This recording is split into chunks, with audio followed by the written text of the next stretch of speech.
ท่านผู้มีความสนใจในธรรมทั้งหลายอาตมาขอแสดงความยินดีอนุโมทนาในการมาของท่านทั้งหลายสู่สถานที่นี้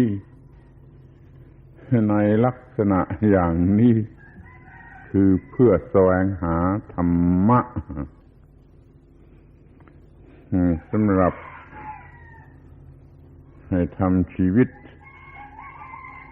ให้เป็นประโยชน์ยิ่งขึ้นไปเป็นการประหลาดว่าพูดกันเวลาอย่างนี้ซึ่งดูจะไม่ค่อยมีที่ไหน อาตมาก็ต้องขออภัยรบกวนเวลาเช้าอย่างนี้พอจะมีแรงว่างแต่นี้มันมีอาการคือไม่มีแรงเมื่อเช้าอย่างนี้ก็พอจะมีแรงว่างจึงได้พูดเวลาอย่างนี้ซึ่งทำให้ท่านทั้งหลายต้องอดทนแต่ก็ดีอีกอย่างคือว่ามันก็ จะได้รับบรรยากาศที่แปลกออกไปขอให้สนใจคิดดูถ้าเราตื่นเช้ามืด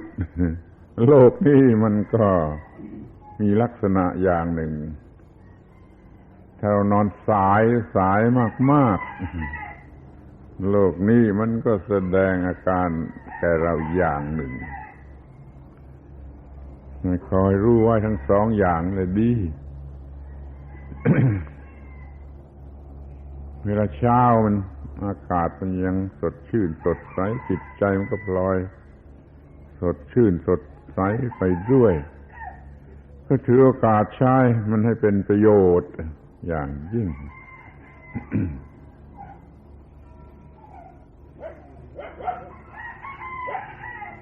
ถ้าเป็นการบังคับหรือต้องบังคับบ้างต้องบังคับจิตใจอดทนบ้างนั่นแหละดี การบังคับจิตให้อดทนนั่นแหละเขาเรียกว่าการบำเพ็ญตบะไม่ต้องไปนั่งในป่าในถ้ำเป็นฤาษีชีไพรบำเพ็ญตบะถึงนู่น อยู่ที่ไหนก็ได้ถ้ามีการบังคับจิตให้ชนะกิเลสให้ชนะไอ้ความรู้สึกฝ่ายต่ำที่ไหนเมื่อไรก็เป็นการบังคับเป็นการบำเพ็ญตบะเมื่อนั้นน่ะคำว่าตบะนี่เป็นของต้องมีในทางวัตถุ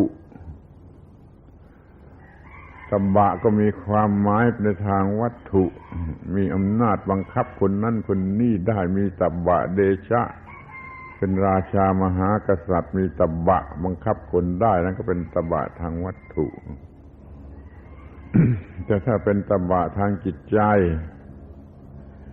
ก็คือบังคับกิเลสนั่นยิ่งไปกว่าน่าดูกว่าเราบำเพ็ญการกระทำอย่างใดอย่างหนึ่งที่เป็นการบังคับกิเลสก็จะเป็นการบำเพ็ญตบะชั้นสูงสุดภาษาทั่วๆไปก็เรียกว่าบังคับตัวเองมีการบังคับตัวเองที่ไหนเมื่อไรมันก็มีตบะเมื่อนั้นขอให้สนใจและพอใจยินดี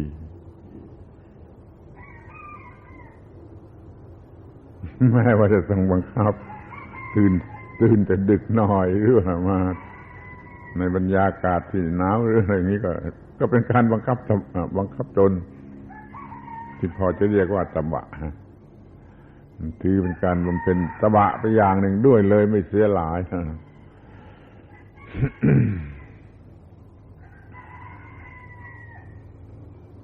ทีนี้ก็เรื่องธรรมะ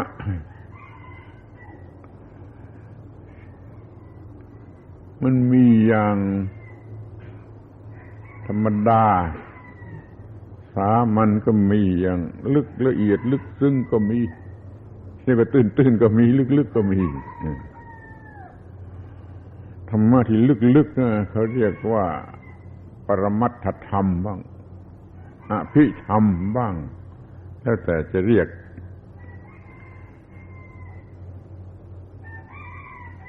คนเขาไม่ค่อยจะสนใจไอ้ธรรมะลึกๆที่เรียกว่าอภิธรรมหรือปรมัตถธรรมอ้างข้อแก้ตัวว่ามันลึกเกินไปสูงเกินไป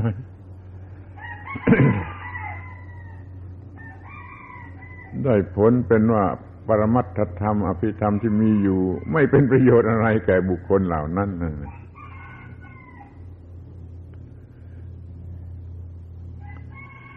ความจริงถ้าเราจะดูกันให้ลึกสักหน่อยก็จะเห็นว่ามันก็ไม่ได้ลึกซึ้งอะไรมากมายมันก็ลึกเพราะว่าเราไม่เคยรู้ไม่เคยเห็นหรือต้องนึกคิดกันมากหน่อยจึงจะเห็นมันก็เลยกลายเป็นของลึกแล้วก็ขี้เกียจคิดขี้เกียจนึกก็เลิกกัน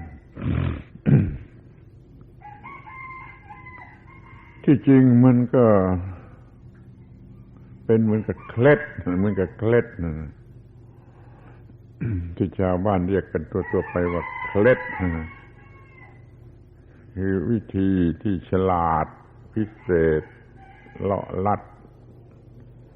ไปหาความสำเร็จได้โดยง่ายก็เรียกว่าเคล็ดเดี๋ยวนี้มันก็มีอย่างที่เรียกกันว่าเทคนิคบางเทคโนโลยีบ้างนี่มันก็ไม่ใช่อะไรมันคือเคล็ดหรือความรู้ที่ลึกที่เลาะลัดไปสู่ความสำเร็จได้อย่างน่าอัศจรรย์มันก็ปาฏิหาริย์นั่นก็ควรจะใช้เป็นประโยชน์ความรู้ที่ชั้นลึกชั้นปรมัตถ์ไม่เคยรู้แก่เราก็เป็นของแปลกของลึกแต่ควรรู้และควรนำมาสอนในหมู่คนบางพวกเขาถือว่าไม่ควรนำมาสอนแล้วถ้าเป็นความรู้ชั้นลึกแล้วก็เขาเมาเสียว่าไปนิพพานท่าเดียวไปนิพพานท่าเดียวถ้าอย่างนี้ก็โง่สองชั้นไปนิพพานยิ่งดีสำหรับคนในโลกอยู่ในโลกนี้ถ้ามีนิพพานก็ยิ่งดี นิพพานก็เป็นเรื่องสำหรับคนที่มีความทุกข์ใครมีความทุกข์คนนั้นควรต้องมีนิพพานกลับเห็นว่าไม่สอนไม่เอามาสอนแก่คนธรรมดามีคนกล่าวอาตมาว่าบ้าบอนี่ท่านพุทธทาสนี่บ้าบออะไรก็ไม่รู้เอาเรื่องสุญญตาเรื่องอนัตตามาสอนชาวบ้านที่เป็นอย่างนั้นมันก็เป็นเรื่องของคนกล่าวนั่นเองมันบ้าบอแล้วก็พลอยเห็นคนอื่นเป็นบ้าบอไปด้วยนี่เรื่องสูงสุดของพระพุทธเจ้าก็เพื่อจะดับทุกข์ถ้าไม่เอามาใช้มันก็ไม่ได้ประโยชน์อะไรก็รู้ความลับของสิ่งที่มีเรียกว่ามีความลับก็ได้ก็เข้าใจยากสักหน่อย ต้องสนใจศึกษาพยายามสักหน่อยก็รู้ความลับของธรรมชาติก็สามารถที่จะเอาชนะธรรมชาติได้ก็ดูแต่ในทางวัตถุที่ถ้าเขารู้ความลับของธรรมชาติเขาก็ไปเที่ยวโลกพระจันทร์ได้เป็นว่าเล่นเพราะมันรู้ความลับของธรรมชาติแต่ว่าเรื่องใกล้ตัวยังสำคัญกว่านะ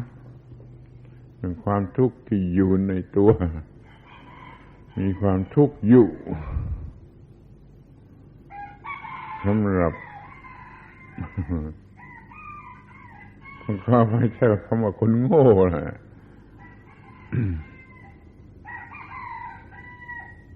ถ้าดำเนินชีวิตอย่างเป็นทุกข์มันก็ต้องเรียกว่าคนไม่มีปัญญาไม่มีความฉลาดเขาก็มีชีวิตชนิดที่กัดเจ้าของเรื่อยไปชีวิตของเขาเองนะกัดเจ้าของเองนี่เพราะมันไม่รู้เรื่องนี้ แต่ถ้ามันรู้เรื่องนี้มันจะไม่มีอาการชนิดนี้คนโง่นี่ก็มีชีวิตที่กัดเจ้าของ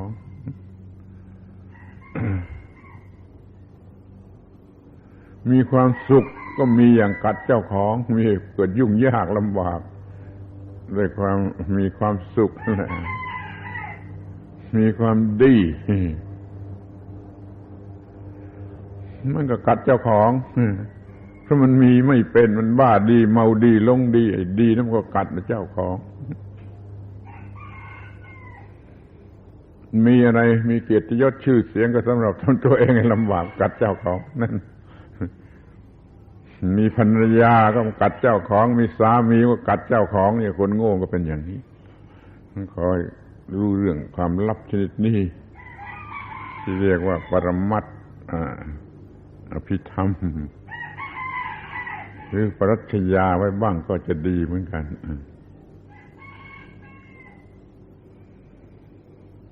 ในชั้นแรกนี่ดูจะมีคำที่จะต้องยึดเป็นหลักว่าชีวิตนี้เป็นสิ่งที่ธรรมชาติให้มาสำหรับพัฒนาพูดทางธรรมะทางจิตใจหน่อยก็เรียกว่าพัฒนาให้ดีให้สูงให้ประเสริฐพูดธรรมดาสักหน่อยก็ว่าชีวิตนี้ธรรมชาติให้มาเป็นทุนเป็นต้นทุนเป็นเดิมพันสำหรับทำการค้าหากำไรจะชอบอย่างไหนก็ได้มองในแง่ต่ำๆชีวิตนี้ธรรมชาติให้มาสำหรับลงทุนหากำไรถ้ามองในแง่จิตใจล้วนๆก็มันให้มาสำหรับพัฒนา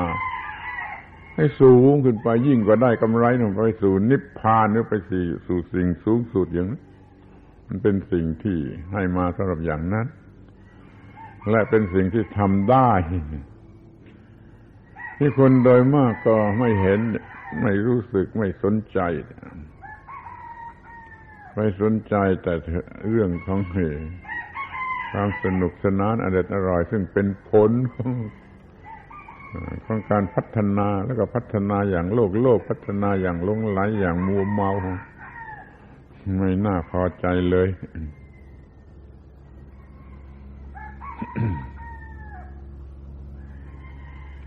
เราจะพัฒนาให้มีผลทั้งทางภายนอกคือทางร่างกายทางวัตถุก็ได้แต่อย่าไปหลงกับมันถ้าหลงมันจะกัดเอา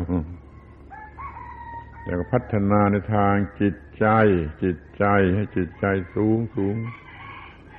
เต็มไปด้วยความรู้ที่สูงขึ้นไปจะพบผลที่ดีกว่าทางวัตถุคือมันจะเป็นชีวิตที่เยือกเย็นเป็นชีวิตที่สงบเป็นชีวิตที่สะอาดเป็นชีวิตที่เป็นอิสระอย่างยิ่งอิสระคือไม่มีอะไรมาทำให้เสียเสรีภาพก็คือกิเลสมีมาเมื่อไรก็สูญเสียเสรีภาพตกเป็นทาสของกิเลสก็เป็นไปตามอำนาจของกิเลสเป็นคนโง่เป็นคนหลงไปมัวทำอะไรชนิดที่ไม่ต้องทำอย่างนี้ก็เรียกว่าเสียหายหมด ขอให้แน่ใจว่าชีวิตเป็นสิ่งที่ธรรมชาติสร้างมาให้พัฒนามันจึงเป็นสิ่งที่พัฒนาได้แล้วก็มีกฎเกณฑ์ของธรรมชาติให้มาสำเร็จในการที่จะพัฒนาอันนี้เราเรียกว่าธรรมะที่ลึกกฎเกณฑ์ที่ธรรมชาติให้มาสำหรับพัฒนาชีวิตจิตใจให้สูงให้ลึกให้ได้รับสิ่งที่สูงสุดที่มนุษย์ควรจะได้รับ จึงต้องสนใจและสนใจสิ่งที่เรียกว่าปรมัตถธรรมหรืออภิธรรมที่ชาวบ้านมักเรียกกันว่าปรัชญาแต่เขาบอกสักหน่อยว่าคำว่าปรัชญานี่ต้องเป็นปรัชญาที่ถูกต้องตามความหมายเดิมของหมายเดิมไม่ใช่เรื่องฟิลโซฟีบ้าๆบอๆไม่รู้จักจบของพวกฝรั่งนั่นเอามาเป็นคำแปลของคำว่าปรัชญานี่ไม่ถูกนะไปศึกษาดูเถอะ คำว่าฟิลโซฟีมันยังไม่รู้อะไรถึงที่สุดยังกำลังค้นหาง่วนอยู่แต่ถ้าปรัชญาหมายถึงความรู้ที่แจ่มแจ้งชัดเจนแจ่มเด็ดขาดสูงสุดช่วยได้จริงนะคำว่าปรัชญาในภาษาอินเดียเขาหมายถึงอย่างนั้นแต่คำว่าฟิลโซฟีของพวกฝรั่งไม่ได้หมายอย่างนั้นแล้วมันฟลุกยังไงก็ไม่รู้เอามาเป็นคำแปลของคำว่าปรัชญานั้นถ้าเป็นปรัชญาจริงตามความหมายชาวอินเดียแล้วก็วิเศษถ้าเป็นฟิลโซฟีของพวกฝรั่งนี่ยังวุ่นยังยุ่งยังไม่รู้สิ้นยังไม่รู้จักจบไม่พบผลสุดท้ายที่แน่นอนมันเป็นเพียงคนบ้าความรู้ฟิลโซฟีนี่มันคนความรู้หาความรู้บ้าความรู้หลงความรู้ ชีวิตเป็นสิ่งที่ต้องสนใจในแง่ลึกในแง่ปรัชญาในแง่ปรมัตถ์ในแง่อภิธรรมวันนี้เราก็จะพูดกันในชั้นนี้ในชั้นที่ว่าเป็นอภิธรรมคือลึกกว่าที่คนธรรมดาจะมองเห็นแต่ว่าคำว่าอภิธรรมก็เหมือนกันอีกอภิธรรมเพ้อเจ้อก็มีอภิธรรมศาลาวัดเพ้อเจ้อใช้ประโยชน์อะไรไม่ค่อยจะได้ก็มีเหมือนกันนะมันเป็นเรื่องช่วยไม่ได้ แต่ถ้าเป็นปรมัตถ์มันก็เพ้อเจ้อไม่ค่อยได้ความหมายมันจำกัดชัดเจนปรมัตถะอัตถะอันสูงสุดความหมายอันสูงสุดหรือถ้าเป็นประโยชน์ก็เป็นประโยชน์อันสูงสุดอย่างนั้นก็เรียกว่าปรมัตถ์เรื่องที่ลึกซึ้งเรียกว่าปรมัตถ์นี่อยากจะขอร้องให้สนใจอย่างน้อยก็เท่าที่ควรจะสนใจ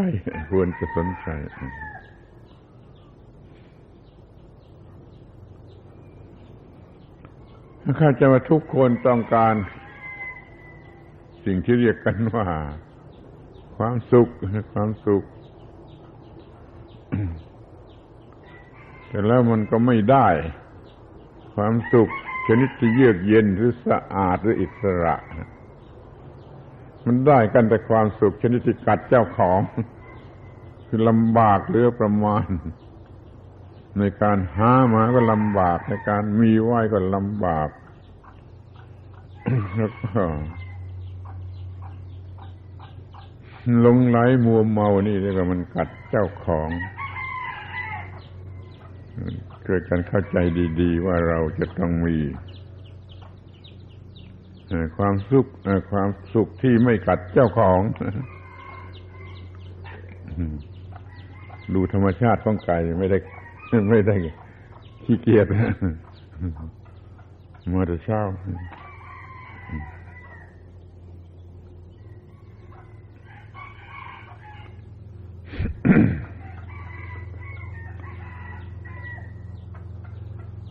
บางคนจะไม่เชื่อว่าความสุขนี่มันกัดเจ้าของ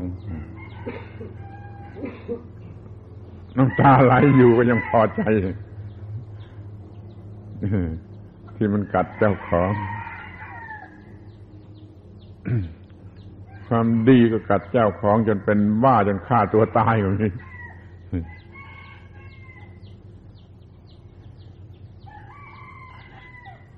ความสุขที่หลงไหลมัวเมาของคนโง่นะกัดอย่างยิ่งความสุขโดยอบายมุขด้วยของมึนเมาด้วยกามารมณ์ด้วยอะไรหลายๆอย่างซึ่งเป็นที่ตั้งแห่งความเมากามารมณ์นี่เป็นสิ่งที่เมายิ่งกว่าเมาเหล้าก็ยังไม่เท่าเมากามารมณ์เมาแล้วมันก็ยุ่งก็กัดก็เป็นปัญหา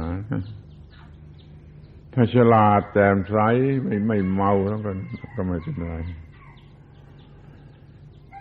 รวมความว่าเราต้องเข้าใจสิ่งเหล่านี้แจ่มแจ้งชัดเจนจนไม่หลงไหลจนไม่ทำผิดจนไม่มัวเมาในเรื่องความสุขก็ดีในเรื่องความดีความงามก็ดีอะไรที่เราต้องการกันนักก็ดีก็อย่าให้มันเป็นเรื่องกัดเจ้าของหามาไหว้สำหรับหลงไหลสำหรับสร้างปัญหาเนี่ยก็ไม่ถูกโดยมากมันก็เป็นเรื่องเกินจำเป็นเข้าใจไม่ถูกต้องบ้างใช้ไม่ตรงตามความมุ่งหมายบ้างมันก็กัดเจ้าของ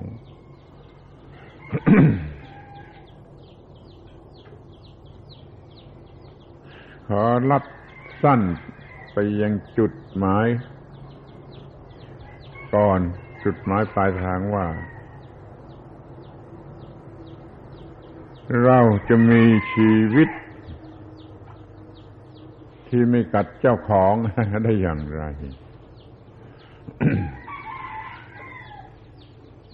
มีความสนุก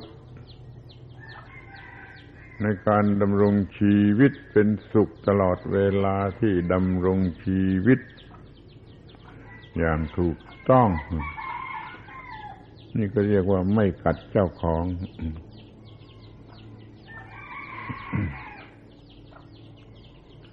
พูดเอาง่ายๆว่าทำงานสนุก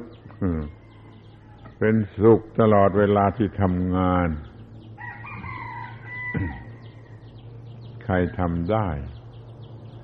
ใครเป็นสุขตลอดเวลาที่ทำงานบ้างใครไม่อยากจะเลิกงานบ้างนี่มันคอยจะเมื่อไรจะถึงเวลาเลิกงานจะไปบ้านหรือจะไปหาความพักผ่อนเล่นหัวสนุกสนานนี่ความหมายของคำว่าการงานนี่มันลึกจนเข้าใจผิดไม่มีใครรักการงานแต่ก็ต้องการผลของการงานทำงานได้เงินเดือนได้เงินมาเอาไปใช้สนองอะไรภาษาธรรมะค่อนข้างจะหยาบคายเอาไปสนองกิเลสตัณหาแล้วก็หาว่าเขาก็เรียกว่าความสุขไอ้ความสุขที่เป็นการสนองกิเลสตัณหานั่นแหละเป็นความสุขที่กัดเจ้าของ คำว่าสุขนี่มันสองชนิดอยู่ไอ้สุขกอสะกดมันสุขร้อนเผาไฟให้สุขก็เรียกว่าสุขกอสะกดมันก็ร้อนไอ้ขอสะกดตามภาษาบาลีเดิมนี่ก็คือเย็นคือเรียกว่าสบายนะไม่ร้อนกอสะกดสุขร้อนขอสะกดสุขเย็นได้รับความสุขเย็นแล้วก็ใช้ได้เป็นความหมายของนิพพานอยู่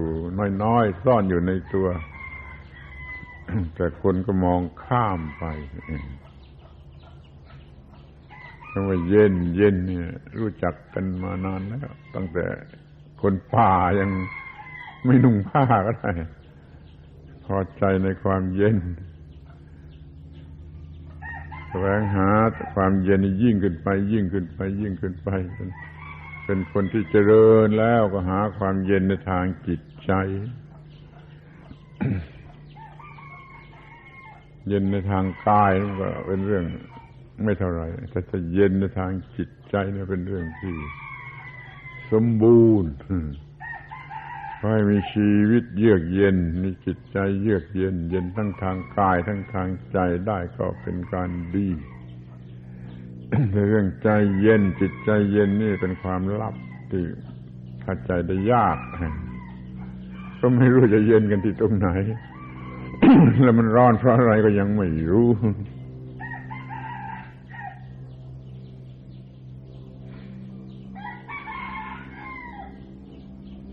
ถ้ามันมีกิเลสอย่างใดอย่างหนึ่งเกิดขึ้นมันก็เป็นความร้อนแม้แต่สิ่งที่บูชากันนักเรียกว่าความรัก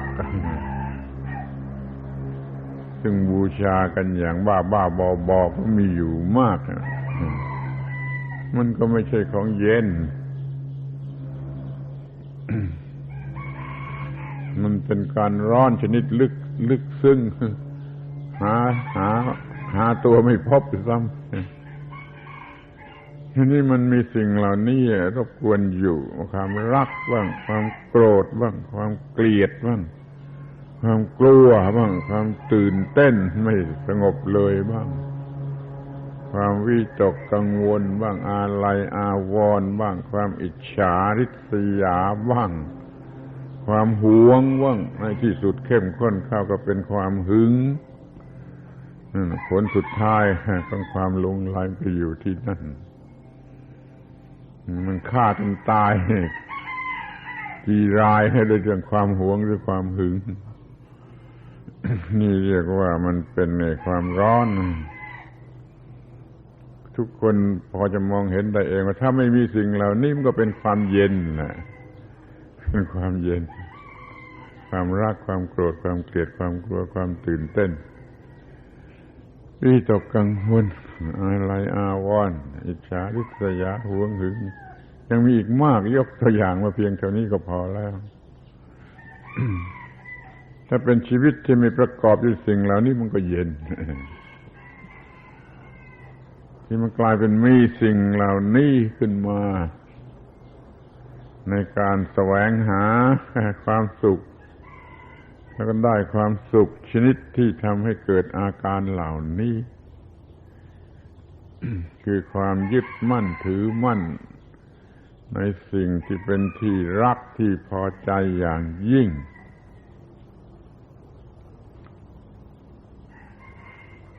ในความรักที่บูชากันนักในคนพวกหนึ่งเขาไม่รู้จักมันคนอย่างนี้จะต้องถูกความรักนั่นแหละกัดเอามากเพราะมันโง่ต่อสิ่งนี้ความโกรธก็เหมือนกันมันมีมาจากความรักมันรักอะไรอย่างใดอย่างหนึ่งอยู่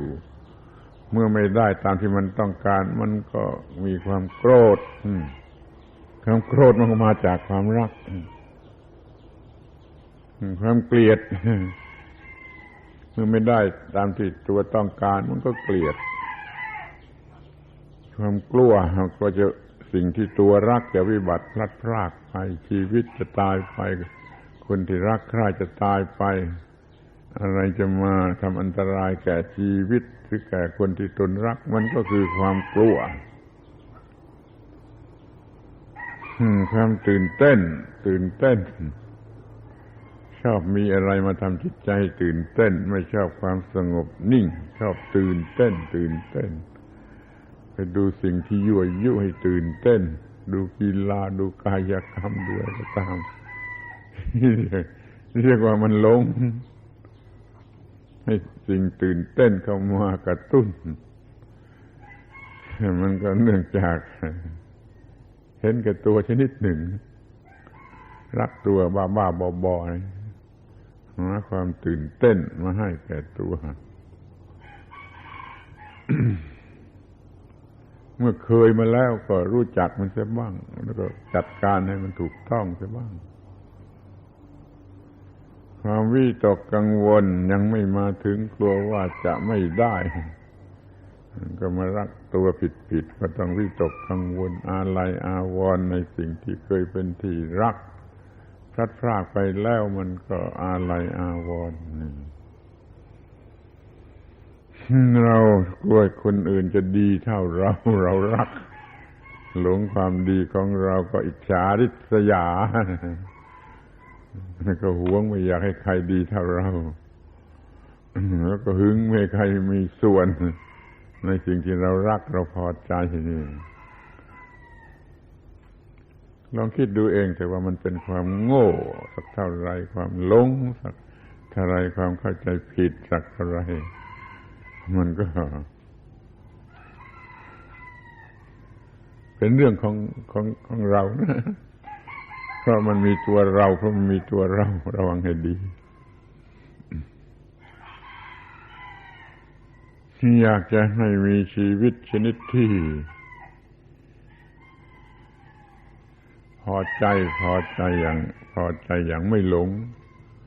เยือกเย็นเป็นสุขไม่มีสิ่งเหล่านี้รบกวนนั่นนะ นี่ก็เป็นยอดของสิ่งที่พึงปรารถนา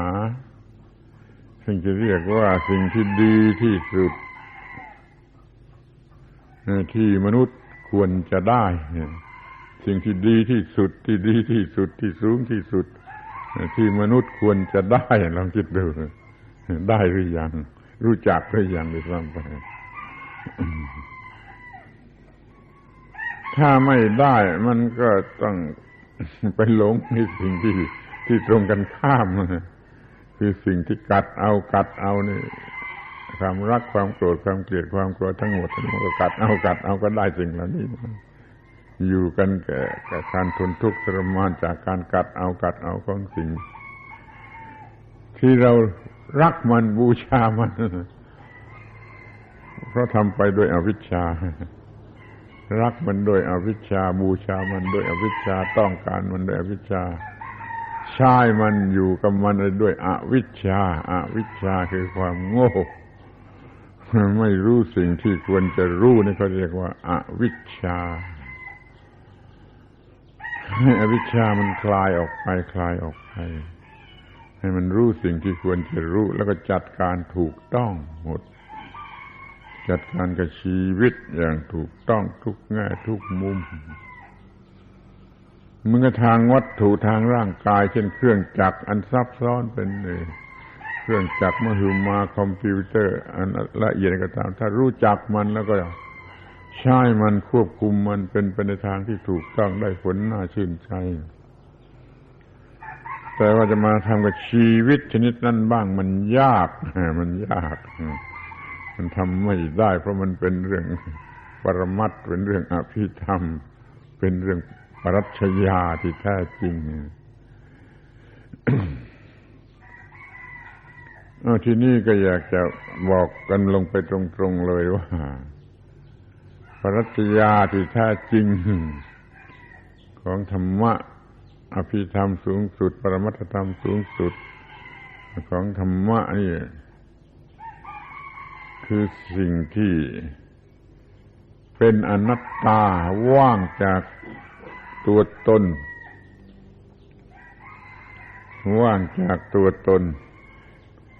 พอเอ่ยขึ้นมาก็ฟังไม่ถูกว่างจากตัวกูว่างจากของกูนี่พอพูดขึ้นมาก็ฟังไม่ถูกไอ้ตัวกูของกูนั่นน่ะมันเป็นตัวเรื่องคือเป็นตัวต้นเหตุให้เกิดความทุกข์นี่เรียกว่าปรมัตถ์ลึกซึ้งอย่างยิ่งเราก็มีตัวกูกันอยู่ทุกคนถ้ามันไม่ถูกตามเรื่องของมันคือว่ามันเป็นไม่ใช่ตัวกูไม่ใช่สิ่งที่ เป็นตัวตนหรือเป็นตัวกูที่แท้จริงมันเป็นความโง่ที่คิดเอาเองยึดถือเอาเองว่าเป็นตัวกู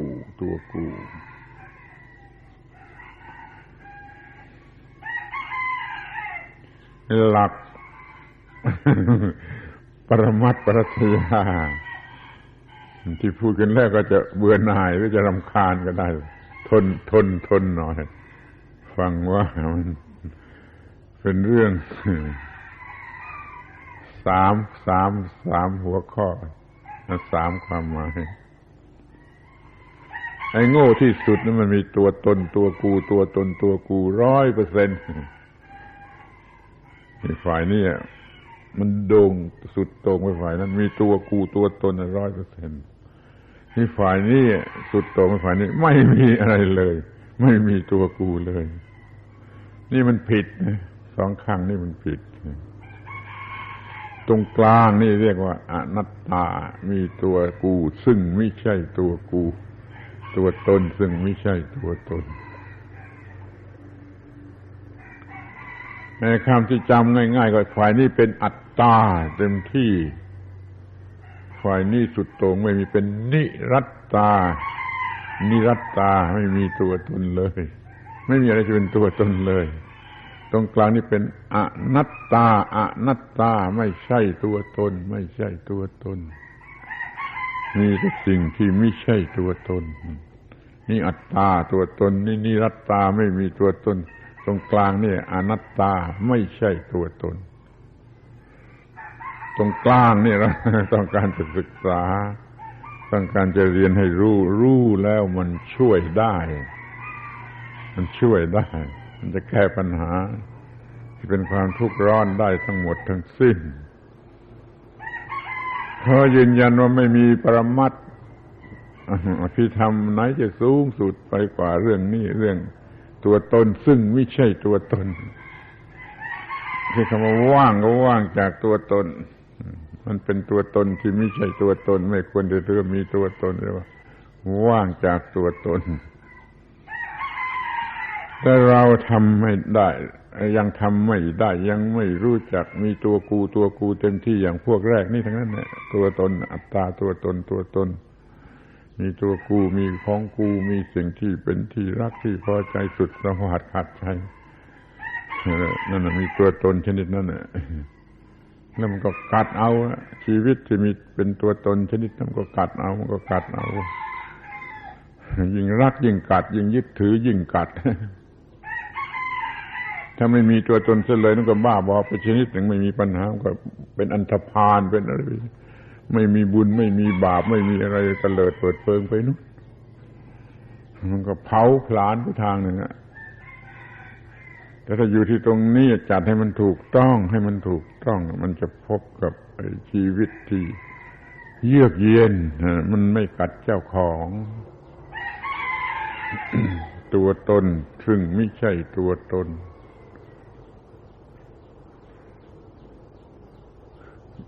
เคยได้ยินหรือเปล่าตัวตนซึ่งไม่ใช่ตัวตนเรามีตัวตนซึ่งไม่ใช่ตัวตนเป็นตัวตนซึ่งไม่ใช่ตัวตน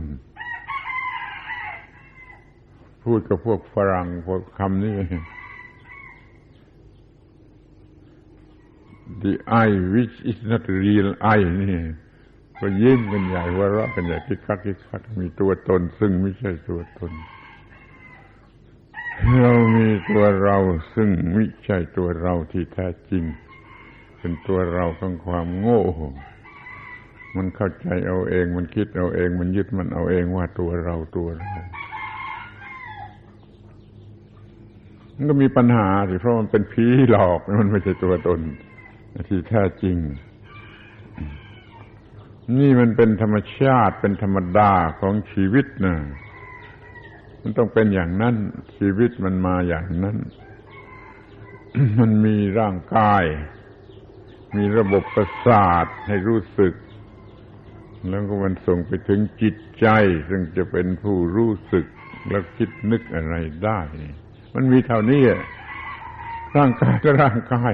ระบบประสาทก็ระบบประสาทจิตก็เป็นธรรมชาติชนิดหนึ่ง เป็นธาตุตามธรรมชาติชนิดหนึ่งคิดนึกรู้สึกอะไรได้อย่างประหลาดมหัศจรรย์มันมีเท่านี้ไม่มีตัวตนไม่มีตัวอัตตาตัวอาตมาอาตมันที่ไหนแต่ในความรู้สึกของคนธรรมดาจะรู้สึกฉะนั้นไม่ได้เพราะว่าจิตมันเป็นผู้โง่ซะเองโง่ว่ามีตัวกูมีตัวตนมันจะพูดอย่างนั่นหน่อยก็จิตนั่นแหละมันเป็นตัวตนขึ้นมาด้วยความโง่ของมันเองถ้ามันเป็นจิตล้วนๆจิตสะอาดจิตบริสุทธิ์จิตเป็นอิสระไม่ถูกหลอกถูกล่อยหลงนั่นน่ะหลุดพ้นน่ะเรียกว่าจิตหลุดพ้นจากปัญหาหลุดพ้นจากความทุกข์หลุดพ้นจากอะไรทุกๆสิ่งเดี๋ยวนี้เรายังไม่มีจิตชนิดนั้นเรายึดมั่นถือมั่นหมายหลงรักพอใจของรักของพอใจอย่างยิ่งมันก็กัดเอา มันก็กัดเอาเพราะมันเป็นตัวตนของความโง่ความหลงต่อเมื่อรู้ว่ามันตัวตนซึ่งไม่ใช่ตัวตนมันไม่โง่ไม่หลงกับมันจัดการกับมันให้ถูกต้องมันก็หยุดกัดไหนพูดมันแล้วก็พูดให้มันตลอดเลยใช่ไหมมันเป็นอย่างไรกันแน่ เด็กๆอยู่ในท้องแม่ไม่มีความรู้สึกเป็นตัวตนคิดนึกไม่ได้ความรู้สึกว่าตัวตนหรือตัวกูยังไม่มีแก่ทารกแก่เด็กที่อยู่ในท้องพอมันคลอดออกมาจากท้องแม่นี่คลอดมาจากท้องแม่โอ้ยมากวนแล้วโว้ยเอาไป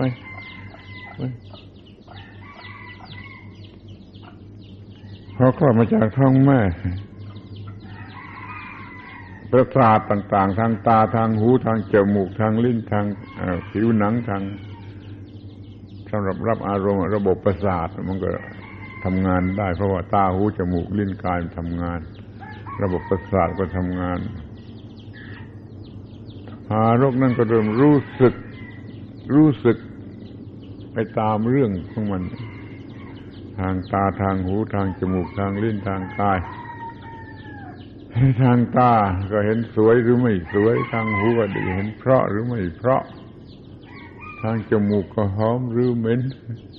ทางลิ้นก็อร่อยหรือไม่อร่อยทางผิวกายก็นิ่มนวลสบายหรือหยาบกระด้างอย่างนี้ พอทารกเขาได้สัมผัสเกิดความรู้สึกอย่างนี้ขึ้นมาโดยจิตใจโดยระบบประสาทก็เพียงแต่รู้สึกว่าเป็นอย่างนั้นมันไม่พอมันเกิดความรู้สึกว่ากู้อร่อยกู้ขึ้นมาเลยเช่นว่าอร่อยด้วยอาหารด้วยนมด้วยของกินของเล่นอะไรอร่อยหรือสนุกขึ้นมาความรู้สึกว่าอร่อยหรือสนุกเกิดขึ้นแล้วมันก็เกิดความโง่อย่างใหญ่หลวงขึ้นว่ากู้ความรู้สึกยึดถือว่ากูมันเกิดทีหลังอร่อยนี่เป็นระบบประสาทรู้สึกจิตรู้สึกแล้วจิตมันก็โง่เพียงแต่รู้สึกว่าอร่อยไม่พอมันยังจะต้องเกิดความรู้สึกโง่ไว้ชั้นหนึ่งว่ากูอร่อยนี่คือความเลวไหลหลอกลวงมายาที่สุดกูเกิดทีหลังการกระทำคนที่เรียนลอดหยิกธรรมดาก็ไม่เชื่อเลยไม่มีตัวผู้อร่อยทำไมจะอร่อยได้เพราะเขาไม่รู้ความลับข้อนี้ความอร่อยเป็นระบบประสาทรู้สึกทีนี้จิตมันโง่เอาเองว่ากูผู้อร่อยกูจะเกิดตามขึ้นมาทุกอย่างทุกครั้งทุกชนิดที่จิตที่ระบบประสาทมันรู้สึกว่าเป็นอะไรหอมถูกจมูกหอมก็กูหอมเหม็นถูกจมูกกูเหม็นสวยไม่สวยก็เหมือนกันพอใจแก่ตามันก็กูรู้สึกสวยกูรู้สึกไม่สวยก็มากูนี่เป็นผีชนิดหนึ่ง เกิดตามมาทีหลังต่อเมื่อระบบประสาทได้รู้สึกอารมณ์ชนิดใดชนิดหนึ่งแล้วนี่คุณคิดดูว่าปรมัตถ์หรือไม่ลึกหรือไม่ลึกซึ้งหรือไม่แล้วมันผิดลอจิกที่คนธรรมดาเขาจะเข้าใจได้เพราะลอจิกนั้นมันทำได้ในทางวัตถุในทางจิตใจมันทำไม่ได้มันจึงเกิดอาการว่าตัวผู้กระทำมันเกิดทีหลังการกระทำการกระทำทำเสร็จแล้วเช่นอร่อยแล้วเช่นพอใจแล้วมันจึงเป็นตัวกู้ผู้อร่อยผู้พอใจมันหลงรักในสิ่งเหล่านั้นเป็นภาระหนักผูกพันจิตใจกดทับจิตใจอาลัยอาวรณ์วิตกกังวลรักโกรธเกลียดกลัวแต่อย่างที่ว่ามาแล้วมันก็เกิดขึ้นเพราะมันมีตัวกูถ้าใครละไอ้ความรู้สึกยึดมั่นถือมั่นว่าตัวกูเสียได้นี่เป็นพระอรหันต์ไม่ใช่เล็กน้อยพอพูดเรื่องนี้คุณก็สั่นหัวไม่อยากเป็นพระอรหันต์เอาละไม่ต้องเป็นพระอรหันต์ไม่ถึงกับเป็นพระอรหันต์แต่ว่าเดินตามทางนั้นมันก็มีความทุกข์น้อยมันไม่เป็นทุกข์มันอยู่ตรงที่ตรงกลางที่ว่าตัวตนซึ่งไม่ใช่ตัวตนซึ่งเป็นผลเกิดมาจากความรู้สึกตัวตนนี่เป็นมายาเป็นของที่ไม่จริงแต่มันก็จริงอย่างยิ่งในความรู้สึก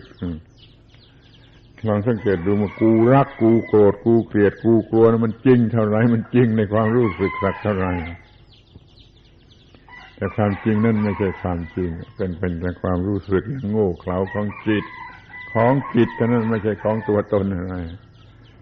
ไอ้ที่เรียกว่าเซลล์ว่าโซลว่าอัตตาว่าอาตมันนั่นมันเป็นเรื่องจิตโง่มันสร้างขึ้นมาเองคนแรกตั้งแต่เป็นคนป่าขึ้นมามันรู้ได้เพียงเท่านั้นมันไม่รู้ว่านี่เป็นของที่จิตโง่มันสร้างขึ้นมาเองจนกว่าจะเกิดพระพุทธเจ้าขึ้นมาในโลกท่านจึงรู้ค้นจนรู้จนตรัสรู้ไอ้ความรู้สึกว่าตัวตนนี้ไม่มีจริงเป็นความโง่ที่จิตได้ทำให้เกิดขึ้นมา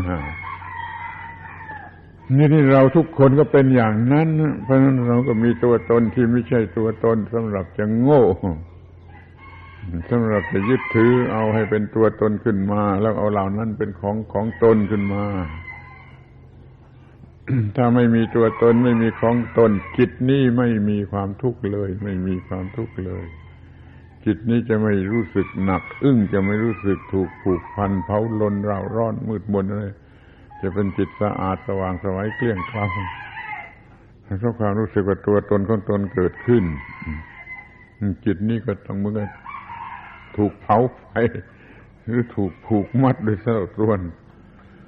หรือว่าอะไรก็ตามในสิ่งที่ตัวรักและไม่รักนะมาในแง่ของความเป็นบวกก็เกิดอิทธิพลอย่างให้หลงรักมาในแง่ของความเป็นลบไม่ถูกใจมันก็เกิดความเป็นลบหรืออยากจะฆ่าอยากจะทำลายนี่เป็นฝ่ายตรงกันข้ามความรู้สึกเป็นบวกก็ทรมานใจไปแบบหนึ่งความรู้สึกเป็นลบก็ทรมานใจไปแบบหนึ่งไม่มีทั้งสองอย่างจะเป็นความสุขที่แท้จริงต้องใช้คำว่าสุขที่แท้จริงเพราะสุขหลอกมันมีแต่เดี๋ยวนี้คนทั้งโลกเนี่ยติดบวกติดความเป็นบวกอะไรก็โพสิทีฟไปเรื่อยไปให้พรบูชาลงกันเถอะมันเป็นโพสิทีฟมันเป็นโพสิทีฟรู้ไหมว่านั่นมันเป็นเรื่องที่ตั้งที่แห่งความหลงไหลที่สุดหลงรักที่สุดแล้วก็เป็นที่ตั้งแห่งลบแหละคือจะเมื่อไม่ได้สมใจมันก็ลบก็มันก็โกรธนะก็คิดทำลายคิดฆ่าขึ้นมาฝ่ายลบมันเกิดขึ้นเพราะมันไม่ได้ฝ่ายบวกถ้าศึกษารู้จักเรื่องลบเรื่องบวกอย่าเป็นทาสของมันอย่าไปหลงกับมันอย่าไปหลงรักบวกหลงเกลียดลบอันนี้มันก็สบาย นี่เห็นไหมคุณก็พอจะเห็นได้เองว่าไอ้เรื่องปรมัตถ์นี่มันลึกซึ้งอย่างไรมันลึกซึ้งอย่างไรมันเข้าใจยากอย่างไรแต่มันก็ไม่เหลือวิสัยมันเข้าใจได้ขอพยายามเข้าใจจะไม่ได้หลงบวกกันไม่ได้หลงลบจะได้เดินตามรอยของพระอรหันต์ จะไม่หลงฝ่ายบวกจะไม่เกลียดกลัวยุ่งยากฝ่ายลบในโลกนี้มีสองเรื่องแค่นั้นไม่บวกก็ลบเขารู้กันมานานสมัยพระพุทธกาลพระพุทธเจ้าก็เรื่องนี้บอกเรื่องนี้ไม่หลงบวกหลงลบไม่หลงยินดียินร้ายก็เป็นพระอรหันต์เราจื้อก็พ้องสมัยกับพระพุทธเจ้าก็บอกอย่าไปหลงอิ่มเอี้ยงยินยางอิ่มเอี้ยงนี่คือบวกหรือลบเหมือนกันอย่าไปหลงกับมันแล้วก็จะว่างแล้วก็จะสบายคัมภีร์ไบเบิลของพวกยิวก่อนพระเยซูเป็นไหนๆนะคัมภีร์เก่านะก็สอนเรื่องว่าพระเจ้าสั่งว่าอย่าไปกินผลไม้ที่ทำให้รู้ดีรู้ชั่วมันจะบ้าดีบ้าชั่วแล้วมันก็จะเป็นทุกข์ข้อนี้เขารู้ตรงๆกันมาแล้วทั้งหมดว่าอย่าไปหลงดีหลงชั่วหลงบวกหลงลบหลงบวกมันก็กัดอีกอย่างหลงลบก็กัดอีกอย่างที่จริงมันก็แยกกันไม่ออกแล้วถ้ามันไม่มีบวกมันก็ไม่มีลบถ้ามันไม่มีค่าของความเป็นบวกความเป็นลบก็ไม่ปรากฏ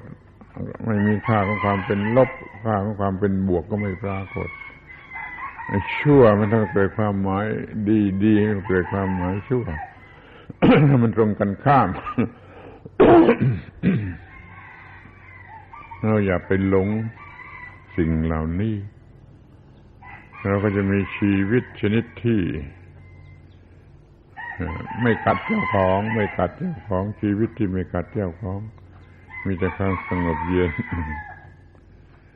แต่เดี๋ยวนี้มันก็ยากที่ว่าเด็กๆเกิดมาจากในท้องเกิดมาจากท้องแม่ไม่มีความรู้เรื่องนี้เลย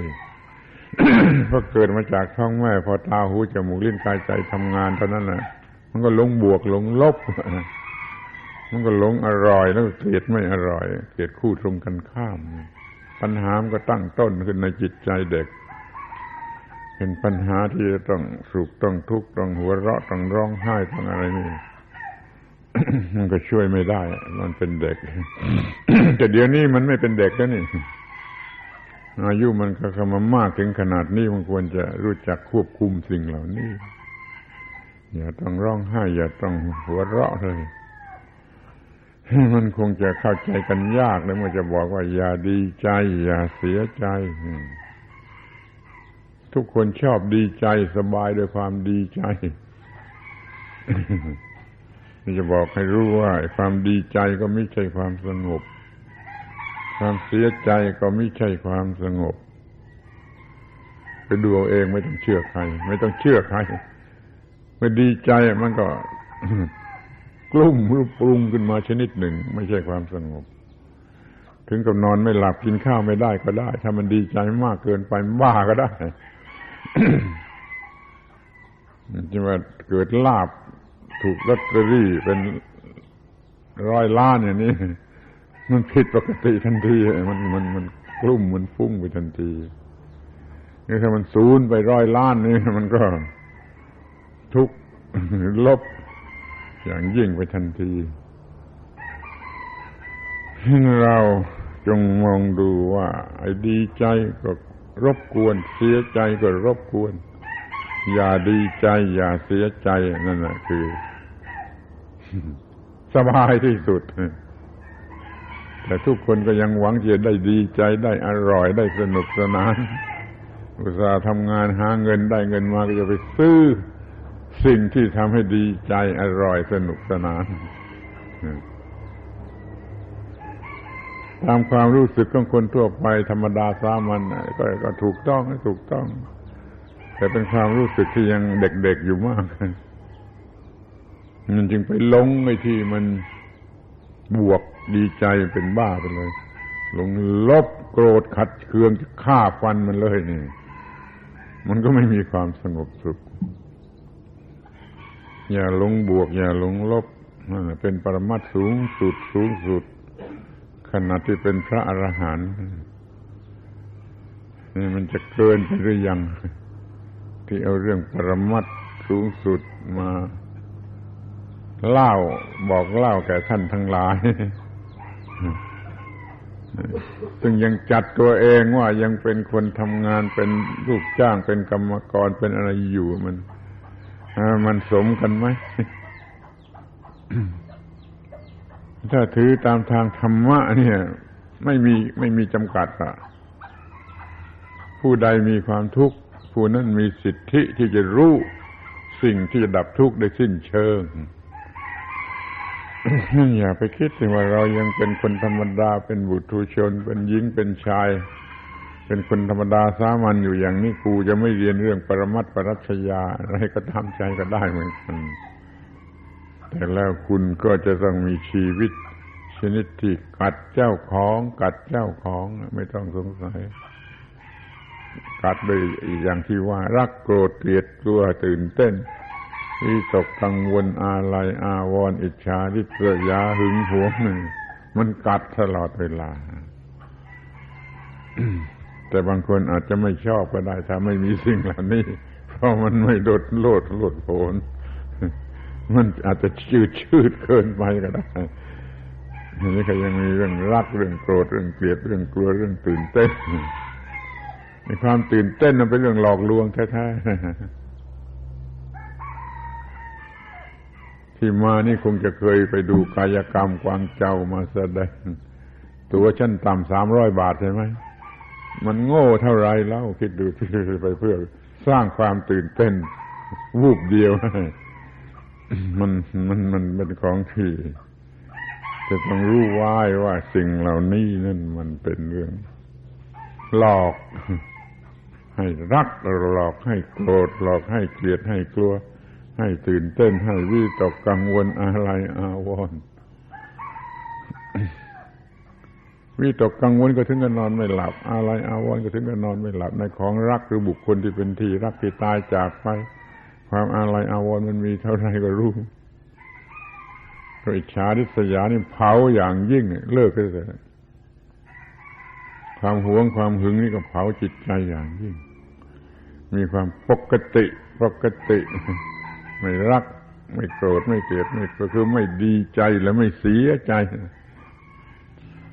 อยู่ที่ตรงกลางไม่ดีใจไม่เสียใจก็ยังดีถ้าดีกว่านั้นก็อยู่เนื้อมันเสียเลยถ้าอยู่ตรงกลางเดี๋ยวมันแวะไปข้างนั้นข้างนี้ไม่ทันรู้ถ้าอยู่เนื้อมันเสียเลยปลอดภัยเนื้อดีเนื้อชั่วเนื้อบุญเนื้อบาปเนื้อสุขเนื้อทุกข์เอาละพุทธทาสก็ต้องถูกด่าอีกแล้วว่าเอาปรมัตถธรรมมาสอนคนชาวบ้านแต่ก็ไม่เป็นไรจะมาทนได้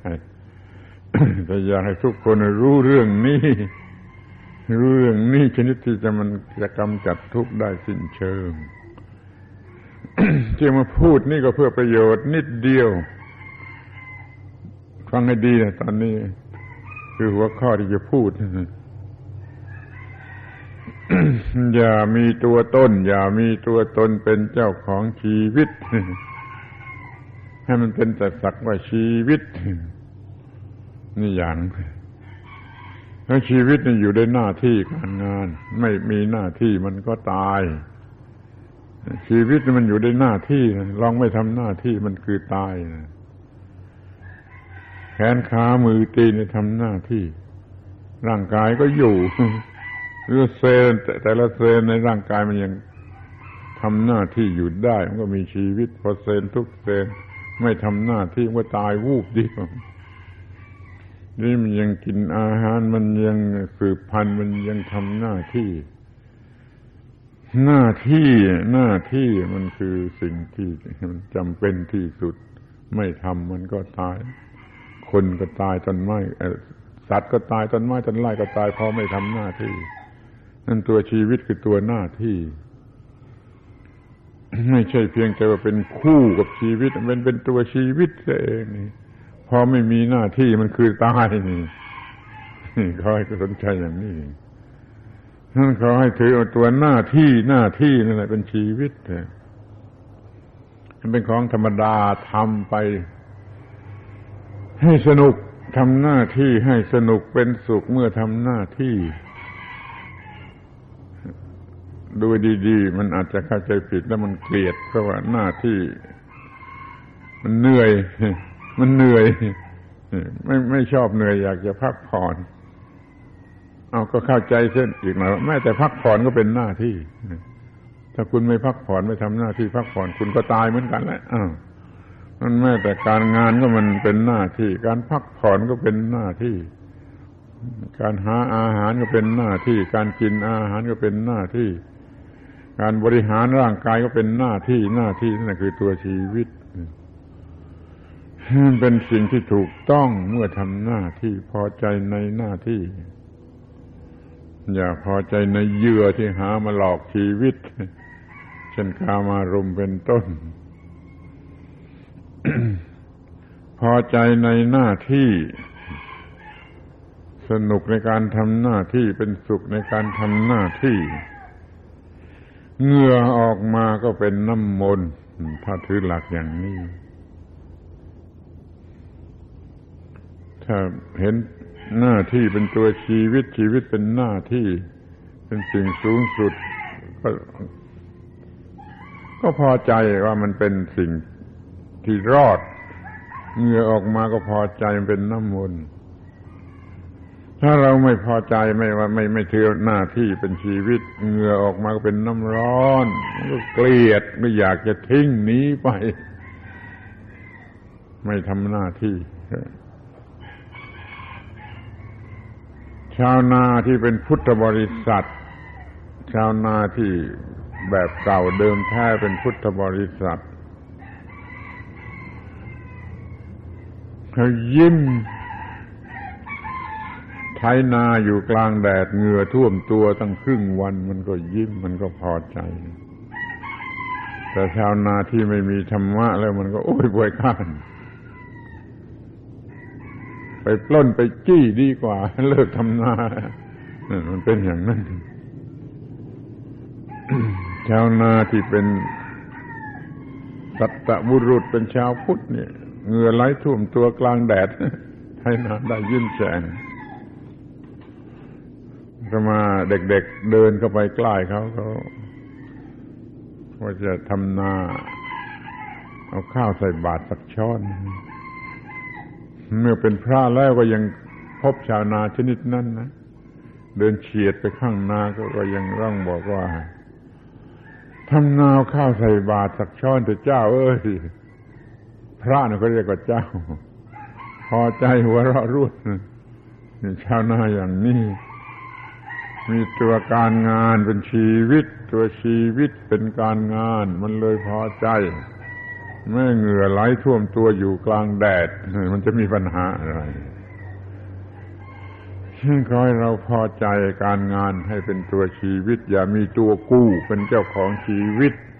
ถ้าตัวกู้นั้นมันจะอยากทำที่เมื่อไรมันอยากนอนมันอยากเอาเปรียบมันอยากสไตร์ถ้าเป็นลูกจ้างก็จะสไตร์ถ้าเป็นนายจ้างว่าเอาเปรียบลูกจ้างตัวกู้ไปเล่นกับมันตัดออกไปเสียเถอะตัวกู้มันใช้ไม่ได้ทั้งนั้นน่ะไม่ว่าในแง่ไหนในฐานะเป็นลูกจ้างมันก็จะเอาเปรียบนายจ้างในฐานะเป็นนายจ้างมันก็จะเอาเปรียบลูกจ้างมันก็เกิดการต่อสู้กันไม่มีที่สิ้นสุดระหว่างลูกจ้างกับนายจ้างเลิกตัวกูเลิกของกูถ้าตัวกูเลิกไปของกูก็เลิกไปสนุกกันหมดสนุกในการทำหน้าที่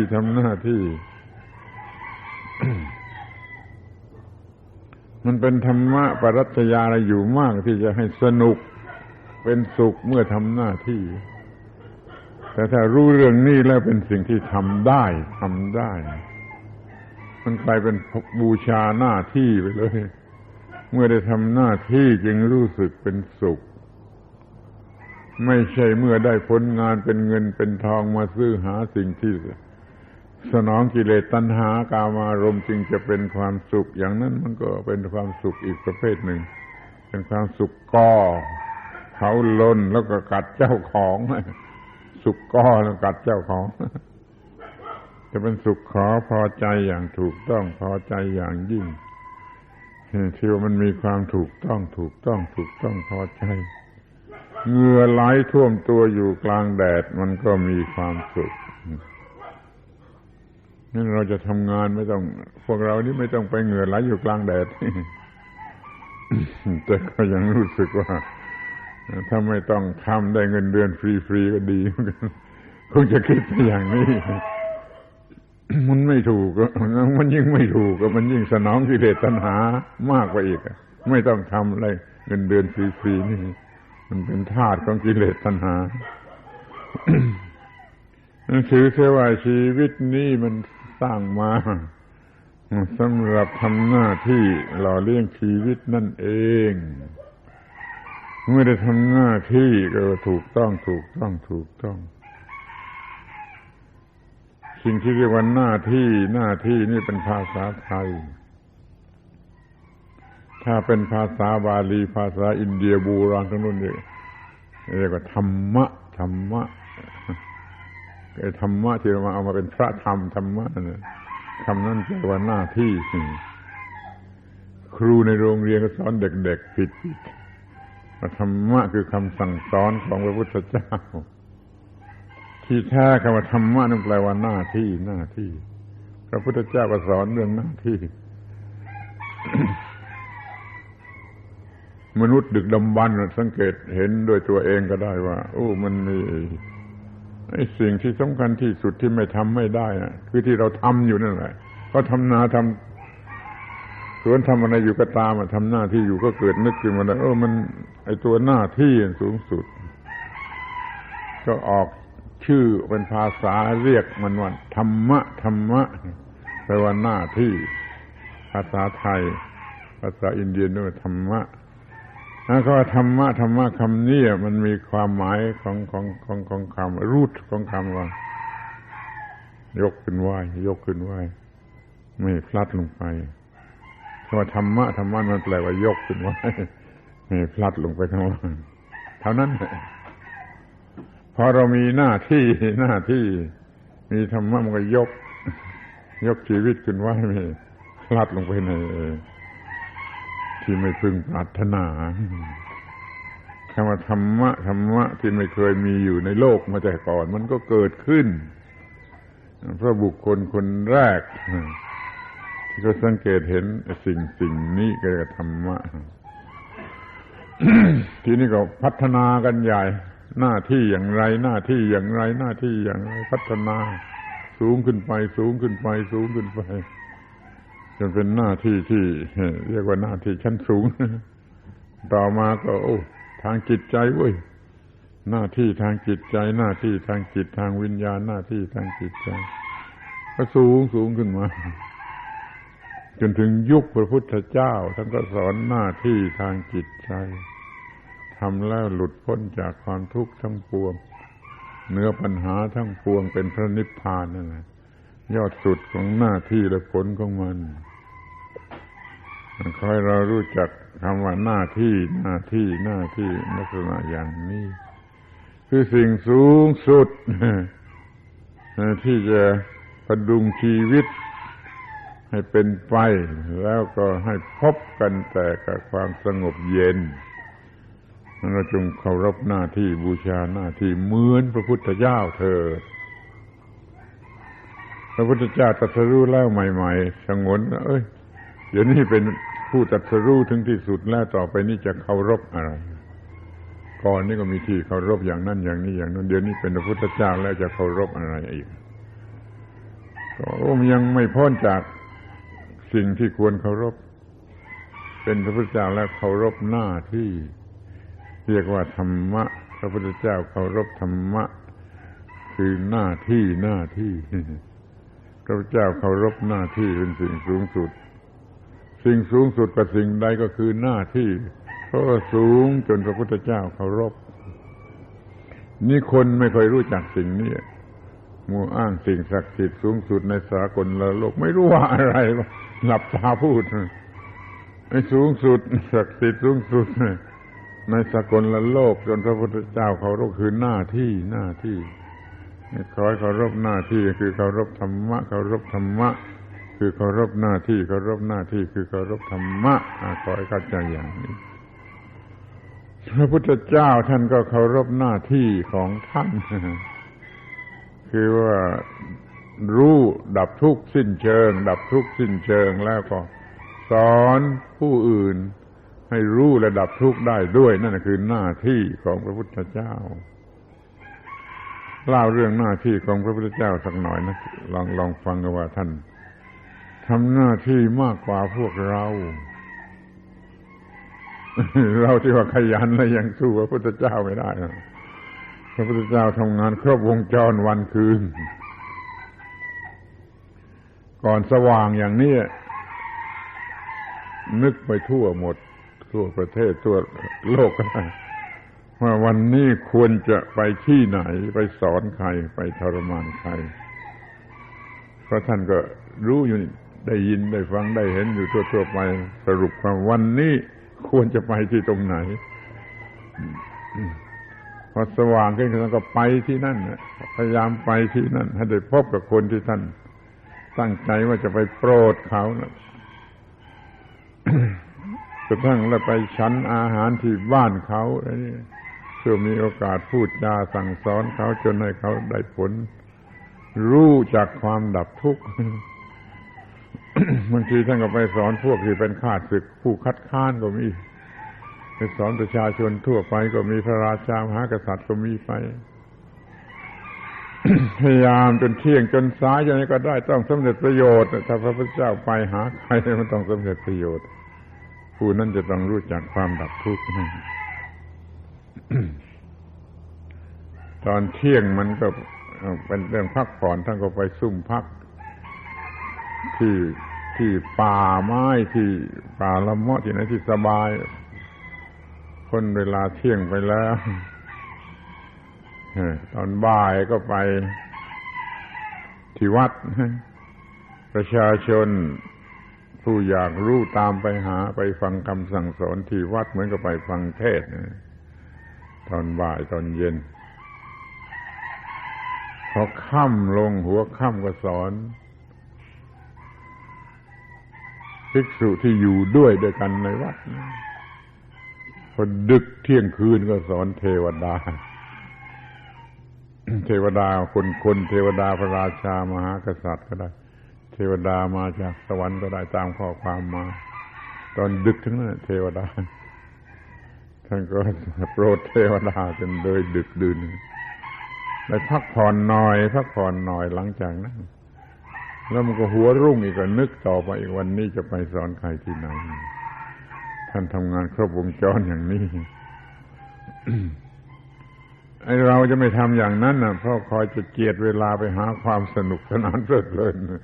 ไม่เคยทำงานในครบวงจรอย่างนั้น ถ้าหาเงินได้มากก็ไปสนุกกันหัวหกก้นขวิดเลยมันไม่บูชาการงานไม่บูชาหน้าที่ มันขอให้บูชาหน้าที่พอได้ทำหน้าที่ก็พอใจมีความถูกต้องพอใจไปทั้งหมดทุกสิ่งทุกอย่างถูกต้องพอใจเคารพนับถือตัวเองว่ามีแต่ความถูกต้องน่าพอใจจนยกมือไหว้ตัวเองได้ว่ามันช่างเต็มไปด้วยความถูกต้องและพอใจยกมือไหว้ตัวเองเมื่อไรเป็นความสุขสูงสุดเมื่อนั้นเป็นเรียกว่าเป็นสวรรค์ได้เมื่อนั้นขอให้รวบรวมให้ความถูกต้องในหน้าที่เรามีหน้าที่หาเลี้ยงชีวิตทำงานที่ออฟฟิศเอาก็ทำให้ดีที่สุดถูกต้องพอใจตลอดเวลาที่ทำงานในหน้าที่ที่ออฟฟิศกลับมาบ้านบริหารร่างกายก็ให้มันถูกต้องในการบริหารร่างกายอยู่ที่บ้านอย่าให้มันว่างจากความถูกต้องและพอใจตื่นนอนขึ้นมาล้างหน้าถูฟันมีสติสัมปชัญญะมีสมาธิถูฟันล้างหน้าให้ถูกต้องพอใจเลยเป็นสุขตลอดเวลาที่ล้างหน้าแต่ถูฟันไม่เสียเปล่าแต่คนธรรมดาไม่ท มันจะด่าใครอยู่ก็ได้ล้างหน้าไปพลางถูฟันไปพลางมันไม่ได้รับความสุขความพอใจตลอดเวลาที่ล้างหน้าและถูฟันนั่นมันไม่ทำหน้าที่ที่ถูกต้องนะล้างหน้าถูฟันเป็นหน้าที่ทำให้ถูกต้องแล้วพอใจแล้วก็เป็นสุขมันจะเข้าห้องน้ำไปถ่ายจาระปัสสาวะนั่งถ่ายจาระปัสสาวะให้มันถูกต้องพอใจถูกต้องพอใจในการถ่ายจาระถ่ายปัสสาวะก็เป็นสุขตลอดเวลาที่ถ่ายจาระปัสสาวะเหมือนกันแล้วก็อะไรจึงจะไปอาบน้ำถูกต้องพอใจตั้งแต่วินาทีแรกจะไขก๊อกน้ำจะตักน้ำด้วยขันรดน้ำถูขี้ใครมีสมาธิถูขี้ใครพอใจถูกต้องทำความสะอาดแก่ร่างกายเป็นสุขตลอดเวลาที่อาบน้ำไปรับประทานอาหารระมัดระวังให้ถูกต้องไม่โกรธไม่ขัดใจไม่อะไรอร่อยก็ไม่หลงไม่อร่อยก็ไม่โกรธซึ่งอร่อยก็มันก็เช่นนี้เองผลไม้ชนิดนี้มันอย่างนี้ขนมอาหารชนิดนี้มันอย่างนี้ถ้าว่ามันเปรี้ยวมันไม่หวานมันก็อย่างนี้สิมันก็มันอย่างนี้นี่อาหารอย่างนี้มันคืออย่างนี้ก็ไม่ต้องโกรธคนปรุงอาหารไม่ต้องอะไรก็พอใจถูกต้องและพอใจมีสติสมาธิสัมปชัญญะรับประทานอาหารถูกต้องพอใจทีนี้จะมาล้างถ้วยล้างจานกวาดบ้านถูเรือนดูบ้างสิถ้าคุณมีคนใช้คุณก็ไม่ทำนี่แต่ถ้าว่าจะทำเองดูว่าล้างถ้วยล้างจานกวาดบ้านถูเรือนมีสติสัมปชัญญะมีสมาธิล้างถ้วยล้างจานถูของสกปรกออกไปจากถ้วยจากชามด้วยจิตเป็นสมาธิให้เกิดความรู้สึกว่าถูกต้องพอใจในการล้างถ้วยล้างจานนั่นแหละจะกวาดบ้านถูเรือนก็ไม้กวาดไปสมาธิอยู่ที่ปลายไม้กวาดที่ฝุ่นติดไปนี่พอใจถูกต้องพอใจได้แม้แต่จะกวาดบ้านจะถูเรือนมันหาได้ทั่วไปในทุกสิ่งทุกหน้าที่บริหารร่างกายเรียกว่าถูกต้องพอใจในทุกหน้าที่นี่เหลืออีกหน้าที่หนึ่งประเภทที่สามสมาคมคบหากับเพื่อนบ้านเรือนเคียงก็ให้มันถูกต้องพอใจไม่มีเวรไม่มีภัยกับใครแต่สารความรักความสามัคคีว่าเราเป็นเพื่อนเกิดแก่เจ็บตายด้วยกันทั้งหมดทั้งสิ้นถูกต้องในการเป็นอยู่กับเพื่อนมนุษย์เพราะว่าเราไม่อาจจะอยู่คนเดียวในโลกเพราะธรรมชาติไม่ได้สร้างมนุษย์มาสำหรับอยู่คนเดียว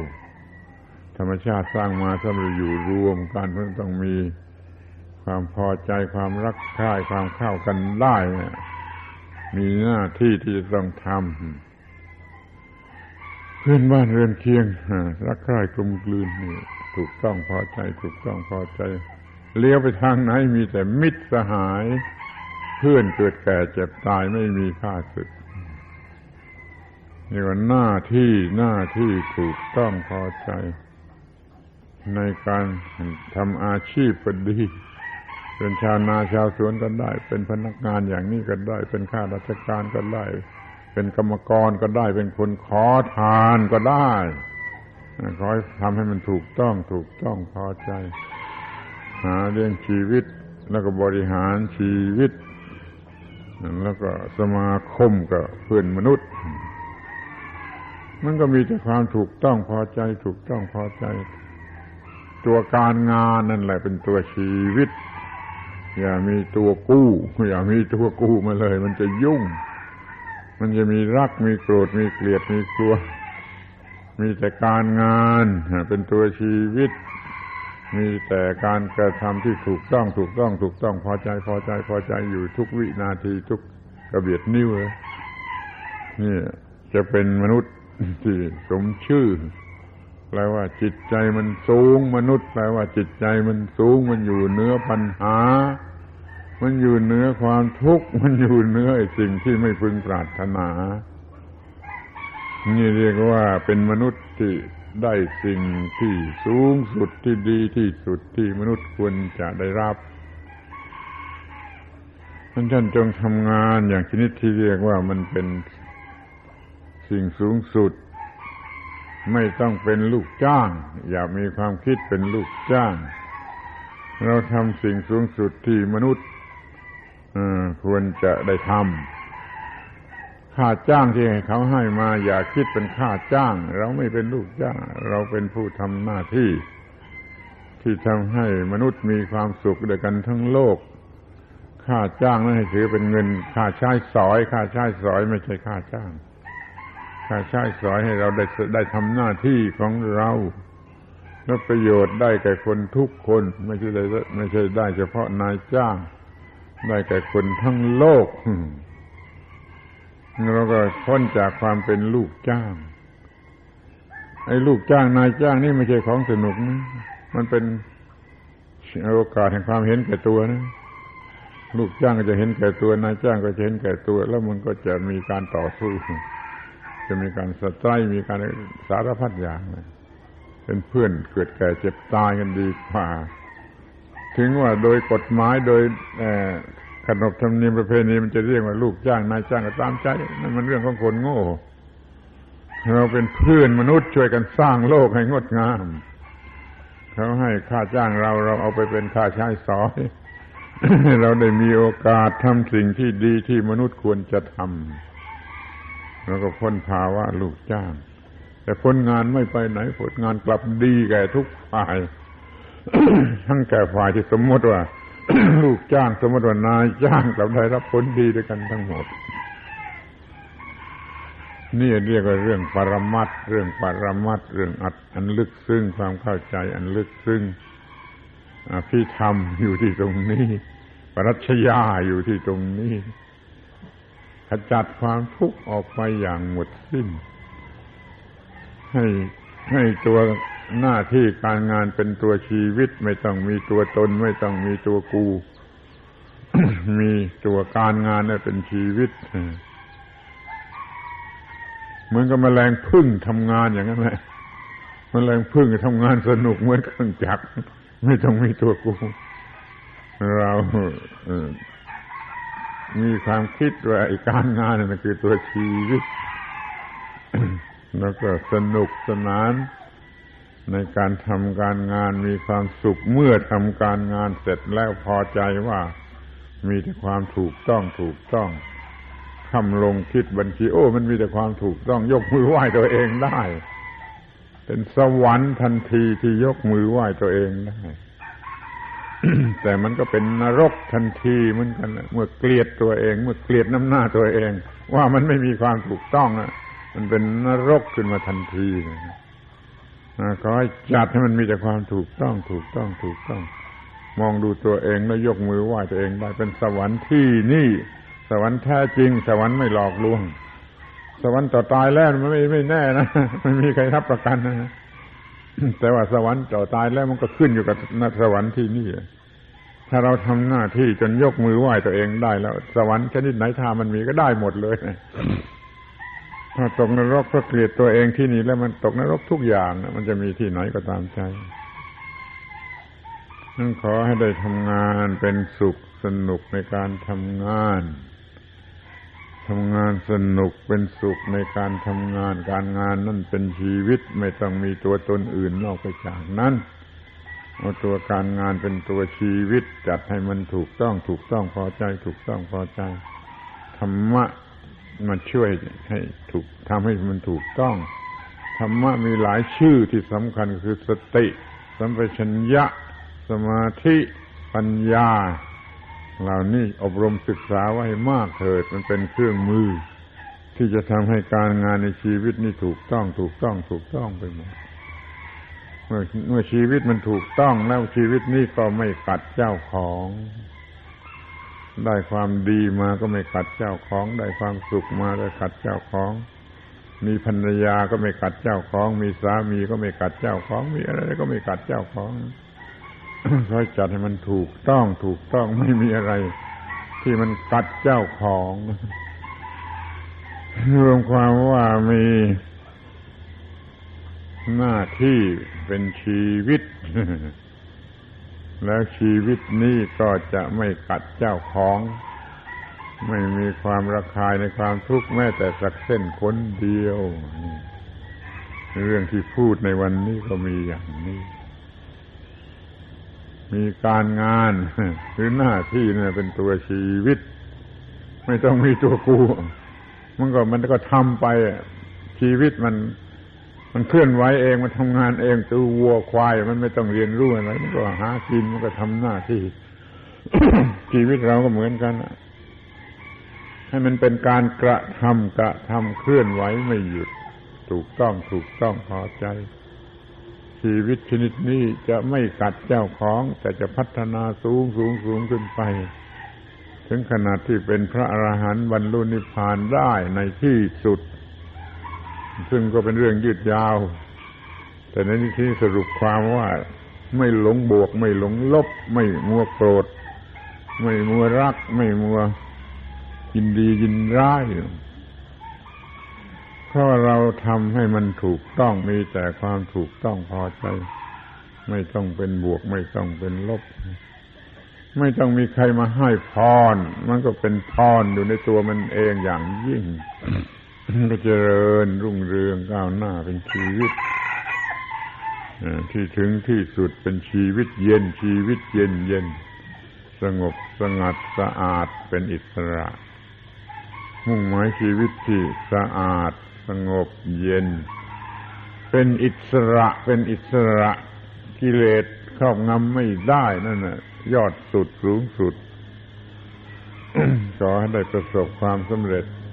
ก้าวหน้าในการมีชีวิตที่สงบเย็นตลอดไปทุกทิพาราตรีการเทินขอยุติการบรรยายในวันนี้